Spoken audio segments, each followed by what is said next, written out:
Tumbling Towers. Chapter 1. Warning. The 9/11 attacks on the World Trade Center is a highly tender subject to most people, especially Americans who are alive to witness the tragedy, like me. If you feel like you are especially sensitive to the subject and feel the need to criticize this story harshly meaning beyond constructive criticism or unnecessary unkind comments, please save us both the time and do not read this story. The story is not in any way meant to insult the day or those who died in the attacks. It's to pay tribute to the day in a unique Harry Potter-related way. So, please enjoy, and no flames. September 8th, 2001, 9:37 p.m. London's Muggle Airport was bustling with hundreds of people, just like it did on most days. The sound of 1,000 shoes hitting the floor echoed through the huge place, bouncing around Ron's head at a volume louder than usual. As he looked around, he noticed a lot of them were in Muggle suits, but most seemed to be preoccupied with finding their next destination. Ron nervously gripped his wand inside his pocket as he pulled his suitcase with the other.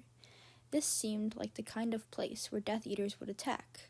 He knew he needn't worry, but though the war had been over for 3 years, the Auror department was still finding convicted Death Eaters daily. Hermione was at his side, her arm sliding into his as she led them to buy a ticket to the next flight to New York. He noticed her worried expression as she received the ticket, the way she wrung her hands like she did when she was nervous. He knew she hated it when he went away for an Auror mission, especially when Harry wasn't with him.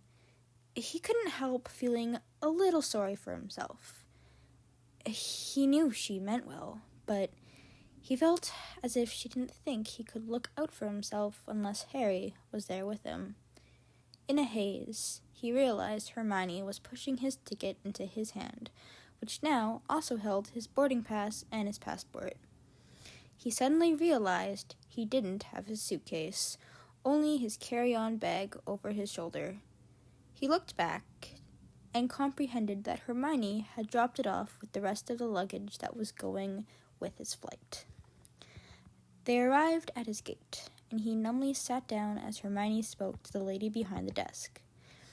He had only been on a plane once before, when he and Hermione had gone to Australia so she could retrieve her parents and fix their memories. This time, the rest of his Auror unit was flying out of the airport in Cornwall, and he was alone. They had told him that they would meet up with him at the airport in New York, and he really hoped they would, because he had no idea where to go from there. Hermione returned to the desk and sat down next to him. "They're going to start to board at 10. Your flight leaves at 10:30. She sighed and looked apprehensively out the window at the huge airplanes, which were only visible from their blinking lights in the night. He watched her as she started fiddling with the sparkling diamond on her left hand, her hands shaking as she did so. He studied her for a moment more, watching as she spun the ring around her finger and looked at anything but him. He sighed and gently took her left hand in his. "Love, please stop worrying. I'll be fine, all right?" Her brown eyes found his, and she looked at him reproachfully, as if it was his fault he was being sent across the ocean by his department. "I wish Harry was going with you. I don't like it when you don't have each other. I know you battle best when you and Harry are together." He frowned slightly, a bit offended, but he knew Hermione well enough and decided to hold back his anger. "I know." He gently took her face in his hands and pressed his lips to her forehead. "I'll be careful, all right?" She nodded, though her eyes now were shining with unshed tears. Ron looked down at the diamond that glittered on hand and squeezed her fingers gently. "I promise, when I get back, we can sit down and start planning this wedding, all right?" Hermione smiled through the tears that now fell down her face and said seriously, "You swear?" They both knew it wasn't a promise about the wedding at all, but his safety. "Swear to Merlin." She gave a watery laugh as he planted his lips on various places on her face, kissing the tears away. It wasn't long until a cool woman's voice announced above them, "Attention, Flight 657 is now boarding." Hermione's face immediately fell as she faced Ron. "That's you." He said nothing, but wrapped his arms around her, hugging her so tightly that he feared they would soon become one being. He felt her arms fold across his back, and the moisture from her tears darken his shirt. They stood there, locked in their embrace for what felt like forever, before Ron finally gently pulled back. He looked into her eyes once more recklessly, capturing her lips with his. He became aware of every small detail that was happening between them. He felt every curl as he ran his hands through her hair, and in contrast, he could feel her hands gripping the hair at the back of his neck. He felt the warmth of her back as his other arm wrapped more securely around her waist. "Last call for Flight 657 to board." The voice shook Ron from the embrace, and he broke apart from Hermione. She looked up at him sadly and grabbed his carry-on bag, handing it to him. He slung it over his shoulder and gently kissed her one last time. "I'll be back in a few weeks," he told her, his eyes meeting hers. "I promise." Then he got in line, handing the woman at the desk his boarding pass. He turned one last time before entering the terminal, waving slightly to Hermione, who waved sadly back. He boarded the plane and felt like he had truly left his country along with Hermione, even though the plane hadn't even left the ground yet. August 4th, 2001, 5:46 p.m. The bloody ring that had been burning a hole in his pocket for weeks finally was going to be gone. Ron took out the small box and opened it, picturing what the glittering diamond was going to look like on Hermione's hand. He had finally saved enough to purchase a diamond that was actually visible. Tonight was going to be the night. Ron had retreated to the flat he shared with Harry right after work to change out of his work robes and into the emerald green dress robes that had cost him almost as much as the ring. At lunch, he had told Hermione to meet him at his flat after work. She had looked at him curiously, but he had only winked at her and left. There was no way she was going to figure out what he was planning. At 6 o'clock, there was a knock on the door, and Ron rushed to open it. Hermione stood there before him in a modest black dress, her hair in a messy bun. She seemed to be fussing with herself, smoothing her dress and patting at her hair, but Ron didn't think there was a way to improve such a perfect picture. "Hermione, you look beautiful," he told her. She beamed and accepted his arm around her. "Ron, where are we going?" "You'll see," he said with a smirk. From inside his flat, they apparated to the destination. The smell of old books was the first to meet Ron, and he knew they were in the right place. Hermione was looking around with a smile on her face. She turned to Ron and said, "We're in the library at Hogwarts, aren't we?" He only smiled and snaked his hands around her eyes. "You'll see." "Ron!" "Just follow my lead." He stepped forward, and so did she. He led her to the back of the library with his hands over her eyes, where he had found her so many times reading in the window seat, hidden away from the rest of the school.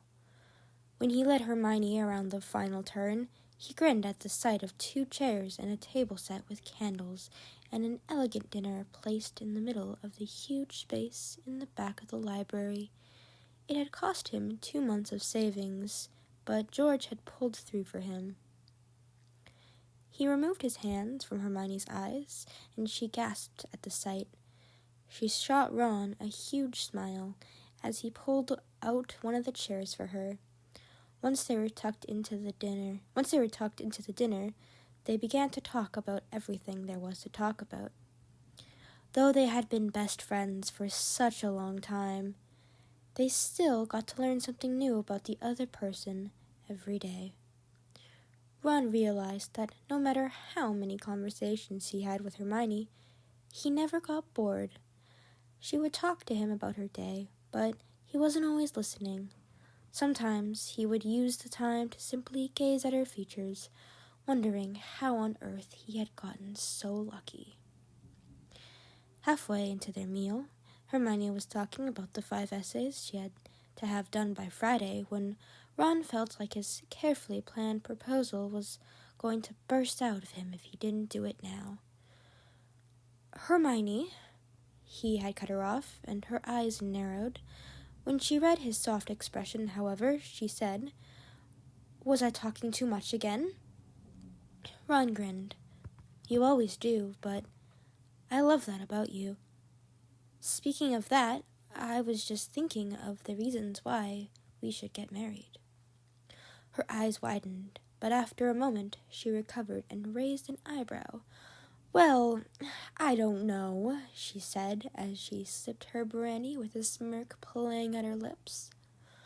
"Why should we get married?" "See, that's the issue I've been dealing with, Hermione. I reckon you have no reason not to marry me, especially because of my charm and good looks." He flashed her a cheeky smile, and she looked at him challengingly, with a twinkle in her eye. "Really?" she asked, peering at him with a raised eyebrow. "So, what reasons do you have that makes you want to marry me, Mr. Weasley?" Ron smiled, admiring the way she blushed slightly at their flirtation. "Well, I reckon after 10 years of fighting with you, crushing on you," he reached into his pocket and felt the soft velvet of the small black box, "and loving you more than anything, I probably should get on with it." He got out of his seat and bent down onto his knee in front of Hermione. He took out the box and opened it, revealing the sparkling diamond inside. Hermione's hand covered her mouth, her eyes glinting with tears, all signs of flirtation and teasing gone. "Ron?" "Hermione?"